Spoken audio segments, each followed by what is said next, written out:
Assalamualaikum warahmatullahi wabarakatuh. Sahabat Babar Official beriman, bagaimana kabarnya? Semoga kita selalu dalam lindungan Allah Subhanahu wa Ta'ala dan dilancarkan rezekinya. Amin, amin ya Rabbal Alamin. Sebelum lanjut ke cerita, alangkah baiknya tekan tombol like, komen, dan juga subscribe agar tidak ketinggalan dengan cerita-cerita kami selanjutnya. Terima kasih. Abu Nawas menjahit batu yang pecah. Tampaknya Baginda Raja masih saja mencari cara agar dapat mengalahkan Abu Nawas. Kali ini Baginda Raja benar-benar ingin menghukum Abu Nawas. Karena memang akhir-akhir ini Abu Nawas sering membuat malu Baginda Raja bahkan di hadapan rakyatnya sendiri. Siasat apa ya supaya Abu Nawas bisa terjebak, pikir Baginda Raja dalam hati. Untuk beberapa lama Baginda Raja masih belum menemukan caranya. Akhirnya ia pun terpaksa meminta bantuan dari para menteri-menterinya. Tapi dari sekian banyak usulan para menterinya, tidak ada satupun yang menurut Baginda Raja berbobot. Tipuan yang kalian usulkan sangat mudah dipecahkan. Jangankan Abu Nawas, saya sendiri bisa dengan mudah menebaknya, ujar Baginda Raja. Tiba-tiba penasihat kerajaan berkata, "Ampun Paduka yang mulia, bukankah Paduka mempunyai batu lumpang yang retak? Suruh saja Abu Nawas menjahitnya." Mendengar itu Baginda Raja langsung kegirangan. "Usulanmu bagus juga, saya setuju dengan ide kamu. Cepat panggil Abu Nawas kemari," titah Baginda Raja. Singkat cerita, datanglah Abu Nawas menghadap Baginda Raja. "Ampun beribu ampun Paduka yang mulia. Ada gerangan apa Paduka memanggil hamba?" tanya Abu Nawas. "Saya ada tugas baru untuk kamu," jawab Baginda Raja. "Kalau boleh tahu, tugas apakah itu wahai Paduka yang mulia?" tanya Abu Nawas kembali. "Begini Abu Nawas, saya punya lumpang yang terbuat dari batu. Tapi sayang, lumpang tersebut kini retak dan terbelah menjadi dua. Saya ingin kamu menjahit batu lumpang itu agar menyatu kembali," tutur Baginda Raja. Tubuh Abu Nawas mendadak berkeringat mendengar perintah tersebut. Wajahnya langsung berubah menjadi pucat. "Jebakan apa lagi ini? Mana ada batu bisa dijahit?" gerutu Abu Nawas dalam hati. "Hei Abu Nawas, kenapa kamu malah bengong? Saya kasih waktu sehari. Kalau kamu tidak bisa, kamu akan mendapatkan hukuman," gertak Baginda Raja.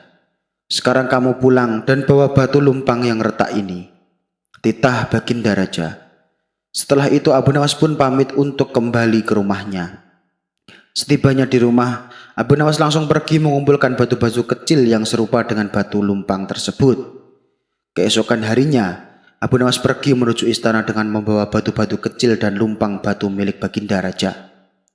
Setelah sampai di kerajaan, Baginda langsung bertanya, "Wahai Abu Nawas, apakah lumpang batunya sudah dijahit?" "Mohon ampun Paduka yang mulia, saya sudah mengumpulkan batu-batu kecil yang sama persis jenisnya dengan lumpang batu milik Paduka. Dan saya minta tolong kepada Paduka untuk memilih serat dari batu-batu kecil yang saya kumpulkan ini. Setelah itu, saya akan jahit batu lumpang milik Baginda," jawab Abu Nawas. "Apa-apaan engkau ini? Siapa juga yang dapat membuat batu kecil itu menjadi benang?" bentak Baginda Raja. "Ampun Paduka, tapi lumpang batu milik Paduka tidak bisa bila dijahit pakai benang biasa. Lumpang batu itu harus dijahit dengan benang yang terbuat dari batu," ujar Abu Nawas. Mendengar penjelasan Abu Nawas, Baginda Raja pun tak bisa berbuat apa-apa. "Kamu memang cerdik Abu Nawas," batin Baginda Raja dalam hati. Dengan terpaksa, Baginda Raja kembali membebaskan Abu Nawas. Abu Nawas pun lolos dari hukuman meskipun dia tidak menyelesaikan tugas mustahil yang diberikan dari Baginda Raja. Abu Nawas menangkap harimau. Entah apa yang merasuki Baginda Raja. Hari itu Baginda Raja terlihat sangat marah kepada Abu Nawas tanpa sebab. Abu Nawas yang merasakan gelagat tersebut tak berani menatap. Ia senantiasa menundukkan kepalanya. "Abu Nawas, aku ada permintaan dan kamu harus bisa mewujudkannya," pinta Baginda Raja. Ampun Paduka yang mulia, kiranya permintaan apa yang Paduka inginkan? Tanya Abu Nawas. Sekarang juga kamu harus bisa mempersembahkan kepadaku harimau berjenggot. Jika gagal, kamu akan menerima hukuman, ancam Baginda Raja. Abu Nawas mendadak pucat pasi. Tubuhnya tiba-tiba saja langsung lemas. Mana mungkin ada harimau berjenggot, pikir Abu Nawas. Tapi karena ini sudah menjadi titah Baginda, mau tidak mau Abu Nawas harus menerima tugasnya tersebut. Baiklah Paduka, perintah Paduka akan hamba laksanakan, tapi hamba meminta waktu 1 minggu, tutur Abu Nawas. Maka pulanglah Abu Nawas ke rumah dengan perasaan gelisah. Namanya saja Abu Nawas, meski dalam keadaan terdesak, selalu saja muncul ide yang cemerlang. Setibanya di rumah, Abu Nawas segera memanggil 4 orang tukang kayu untuk membuat kandang macan. Setelah kandang tersebut jadi, Abu Nawas lalu memanggil istrinya. Wahai istriku, kemarilah sebentar. Aku akan pergi keluar kota. Nanti kalau ada tamu yang datang, persilahkan masuk saja. Siapa tamu yang akan ke sini? Tanya sang istri. Seseorang yang berjenggot. Tapi nanti kalau aku pulang suruh tamunya masuk ke kandang macan yang baru aku buat, kata Abu Nawas berpesan.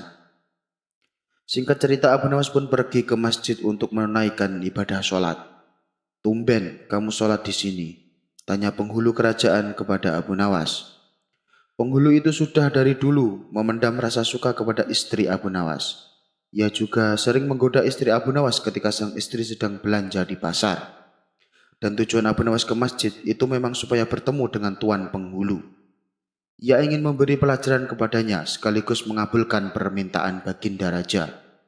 Abu Nawas lalu berpura-pura curhat kepadanya. Saya ada masalah dengan rumah tangga saya, Tuan. Tadi malam saya ribut dengan istri saya. Itulah sebabnya saya tidak mau pulang, kata Abu Nawas berpura-pura. Kesempatan yang bagus, aku biarkan saja Abu Nawas tidur di sini, dan aku akan ke rumah Abu Nawas untuk menemui istrinya. Pikir otak tuan penghulu mulai nakal. Wahai sahabatku Abu Nawas, lebih baik kamu tidur di sini saja, biar pikiranmu tenang, ujar tuan penghulu. Terima kasih tuan, tuan memang baik sekali, balas Abu Nawas. Maka pergilah tuan penghulu ke rumah Abu Nawas, dan dengan perasaan berbunga-bunga, diketuknya pintu rumah Abu Nawas. Setelah pintu dibuka, tuan penghulu langsung menggandeng tangan istri Abu Nawas dan mengajaknya duduk berdampingan.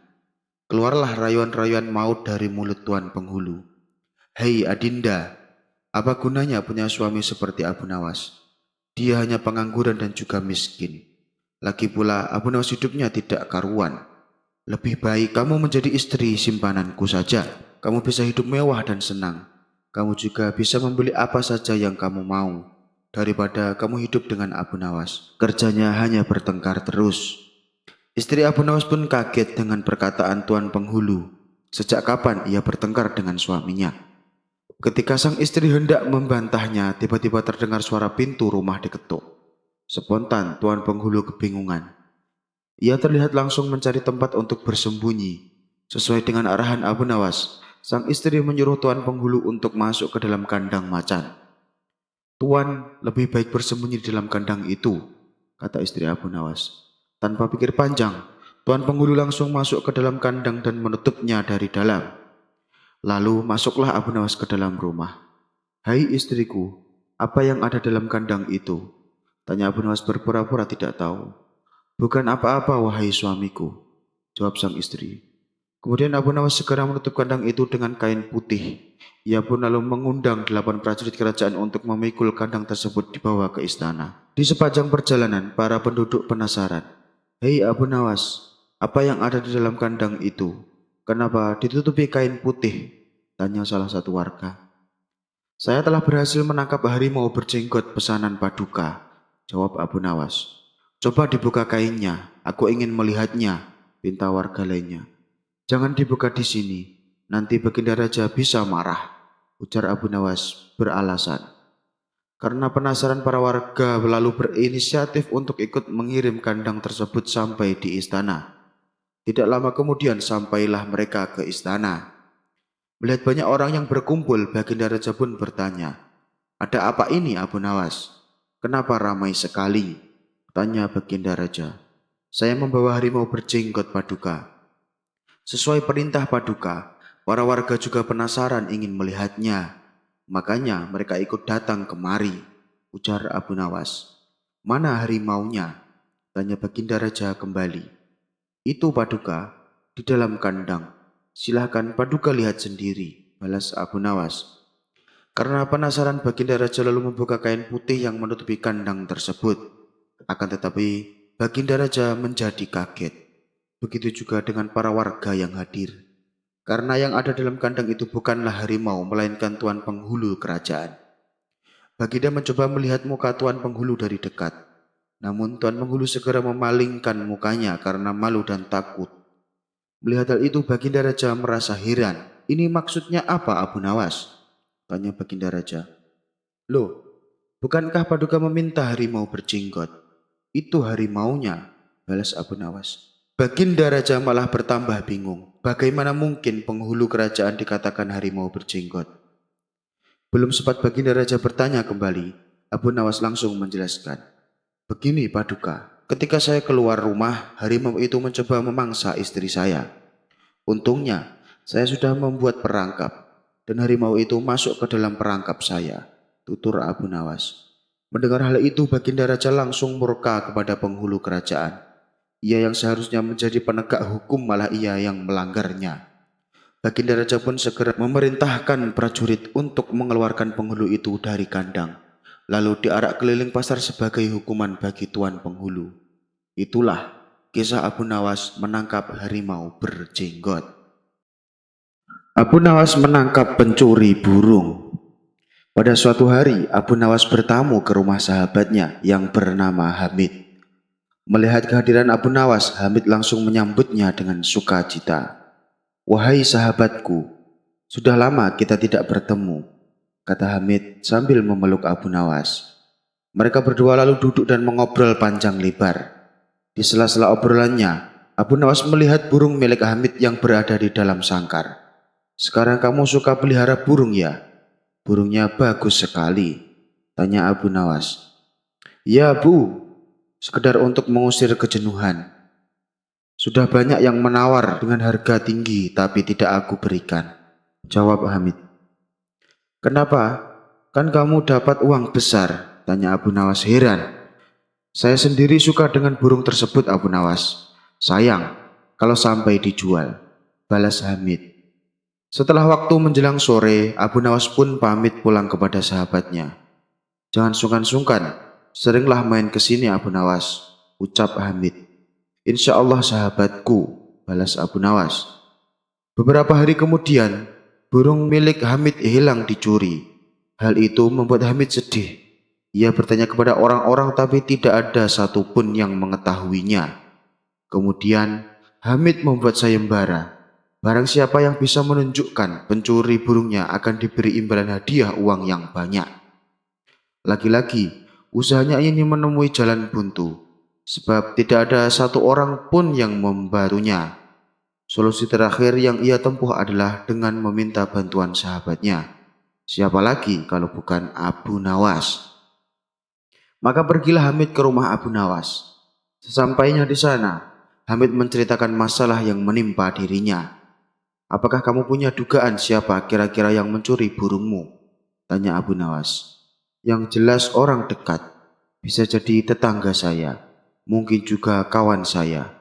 Tapi saya tidak berani sembarangan menuduh," jawab Hamid. Sejenak Abu Nawas terdiam. Ia terus memikirkan cara untuk menemukan pelakunya. Tidak lama kemudian muncullah ide cemerlang Abu Nawas.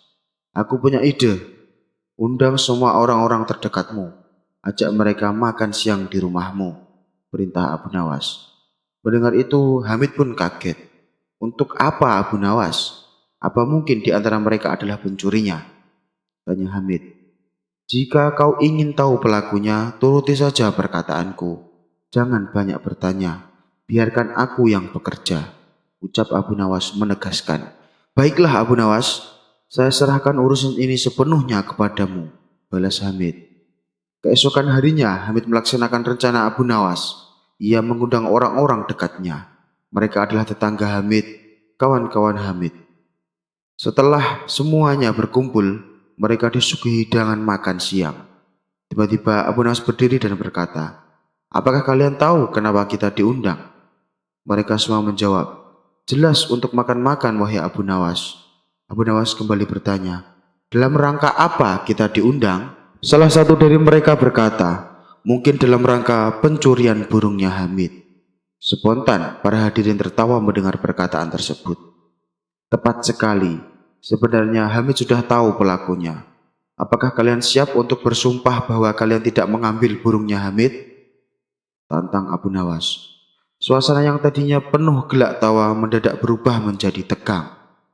"Jangan tegang begitu. Saya hanya bercanda," ucap Abu Nawas meredamkan suasana. "Begini kawan-kawan, untuk apa pakai sumpah-sumpahan? Karena sebenarnya saya dan Hamid melihat pelakunya. Dia ada di sini bersama kalian." Mendengar hal itu, orang-orang yang berkumpul di rumah Hamid menjadi penasaran. "Siapa orangnya? Kami ingin tahu," tanya mereka. "Tidak perlu aku sebutkan, nanti biar aku yang akan bicara kepadanya di lain waktu," tutur Abu Nawas. Jawaban Abu Nawas membuat mereka tidak terima. Mereka protes dan berkata, "Tidak bisa Abu Nawas, kami hanya ingin mengetahuinya sekarang juga. Kami akan menghukum dan mengusirnya." Situasi pun semakin memanas dan ini sesuai dengan rencana Abu Nawas. "Tidak perlu kalian lakukan itu.